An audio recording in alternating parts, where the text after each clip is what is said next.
I made a lot of very long videos lately, so here's actually a really short one, although people might be disappointed this one isn't long, but it doesn't need to be. So Nostalgia Critic famously put out like a fucking 45-minute review of The Wall that was full of the most gratuitous, self-masturbatory, fucking auto-filleting, like, oh look, I can do all this music too. And it was the most hilarious, ironic thing I've ever seen. It was the most ironic, straight up, just leave it at that word, ironic thing I've ever seen in my life. It was 45 minutes of him accusing Roger Waters and Pink Floyd of being up their own asses and thinking that they were so smart or so observant or wise. And they were saying something so profound when there's nothing profound about The Wall. Well, I don't think The Wall is a profound statement. I think the music of The Wall is some of Pink Floyd's best. If you say anything other than Wish You Were Here is Pink Floyd's best album, you are wrong. No, I'm kidding. Dark Side of the Moon and The Wall are great. Even Echoes and Animals are amazing, especially Animals. But Wish You Were Here is the correct answer, everybody. But anyway, The Wall, as far as I can tell, and I could be wrong, but I doubt it, is actually a very simple political message. It's not even, I think, technically a political message. It's something of a cultural pastiche. I don't know exactly how to explain it in short terms, but basically what The Wall is life sucks and then you die if you were around in this time period in Great Britain. It was it's about alienation, dissociation from society, and futility and despair. And, hanging on in quiet desperation is the English way. That's basically it. It was, your parents are assholes. You go to school. Your school teachers and headmasters are assholes. And you go to war, and war sucks, and you may very well fucking die there.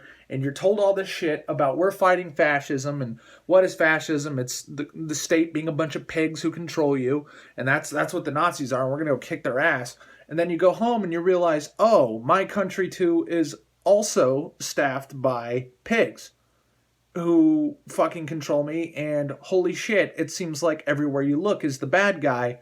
It's feudal, and it's all shit. It's just despair. That's all it is. It's war bad, school bad, mom bad, society bad, everything's fucking bad, everything sucks dick. And that's always been like why, punk and post-hardcore and shit, that's why England, started all that shit. Because it's a very English experience. Here in America, our punk scene and our punk messaging is, first of all, it's always very corporate and hypocritical, but also, and then we tend to make British punk stars sell out. See Green Day. Holy shit, what a bunch of fucking sellouts. What a bunch of, oh, look at us, we're all punk, and we're finally getting around to dressing in all black and wearing eyeliner, and we're in our mid-50s. Yeah, great, Green Day. I was listening to Green Day in 1992, before Dookie ever came out. Before, you guys didn't even fucking know what was going on, and their music was great, and now they suck fucking dick, because they sold fucking out. So part of that edge, part of that cool factor, part of the legitimacy of an angsty message, and it is totally fair to call the war angsty. And the thing is, angst does not automatically mean something is cringy or bad or wrong, especially if it's legitimate angst. The joke about the whole crawling in my skin is it's usually upper middle class white kids who have both their parents and all the money in the world and never wanted for anything but are just depressed, or, high school is garbage for everybody everywhere. I mean, it's a joke. But if it's your parents are shit, your society is shit, you actually get, your bullies don't just make fun of you or call your clothing garbage on Twitter, they actually beat the shit out of you. And then you go to war, and war is fucking war, and World War II was not any little bitch war. It was especially shit. And now, one last thing, Great Britain, unlike America, got directly fucking bombed on the daily buildings exploding, people dying, children bleeding in the streets. Shit, like, was real.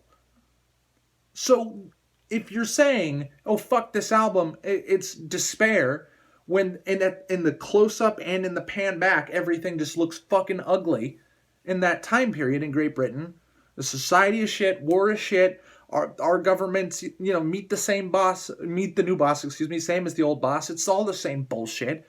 It's a very, and the reason why I'm repeating myself, and I only need to take 5 minutes to do this, if even, is it's a simple message. It's not deep. It's not an ego-driven fanciness, and it's almost like the very deliberate trip fest that is the artwork of the video of The Wall is saying something more profound just because it's complex imagery. It's not. And it's just about dissociation, despair. It's so fucking simple that it's absolutely hilariously ironic that you would say this album deserves to be condemned because this album thinks it's deeper than it is. I don't believe the album ever transmitted anything deep. You can get sort of a complex deepness as you connect to the music, but that's on the part of the viewer, the ear of the beholder, if you will. It's not a deep message on paper. It's just despair. And if it's a one-note thing, you think that automatically makes it bad, that it's one note. Well, I think despair is a little bit of a fucking heavy note, my dude, but I mean, I'll leave that up to you guys. Music is the one thing that in the world that I struggle to judge people for and say that somebody's a piece of shit if they hate something, or if a piece of shit if they like something. Because music is a form of spirituality, and it's really does depend on the eye of the beholder. There's a lot of kind of music that you can't pay me to listen to. And yet, if I see somebody getting the pure enjoyment that I get out of the music that I like, then fucking go with God, dude. Like, why the fuck? I don't even care if it's Justin Bieber or fucking some of that crazy thrash shit that's like, rah, bang, bang, bang, bang, bang, rah, bang, bang. I can't listen to it. If you get it, if it makes sense to you, fucking great. Okay, just don't make me listen to it. But if you're going to judge something on its message, well, a message is something that there's probably a right and a wrong way to interpret. And I could be way off base, but from what little I know about Pink Floyd, they're not guys who take a lot of drugs and try to explain cosmic high-level shit. Their music is often remarkably straightforward and usually way simpler than what people interpret it as. Like, Comfortably Numb is literally just about being given some sort of like a antihistamine that made him whacked out, and then he hated having to go on stage. I mean, all the members of Pink Floyd have said, like, straight up, we don't write our music high, we don't perform our music high. It would be fucking impossible to be this quality of a band if we did so. We understand some people can be quality bands and do it high, we can't.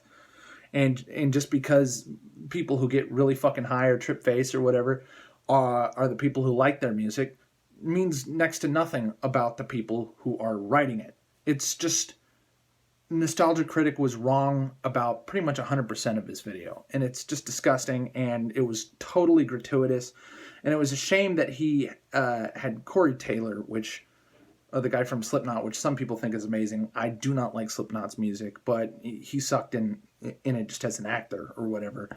And it sucks to think that somebody that so many people idolize was attached to this project. And that animator, thankfully, both the animator and the guy the animator who made all that weird spacey shit that was completely gratuitous and fucking pointless at the end of the review, he is dissociated from the project. The guy who made all of the karaoke level music for the video has removed all of the shit from his Bandcamp and tried to scrub his involvement with the project from IMDb. So, it's Nostalgia Critic featuring music by Alan Smithy, Anyway, 10 minutes, way too long for this. It was one of the worst things I've ever seen. I personally believe that Nostalgia Critic is a talentless hack and that his fan base is amazingly cringy and pathetic. And the last time Nostalgia Critic had anything of value or interest to say was in 2009, maybe. Anyway, that's all I got.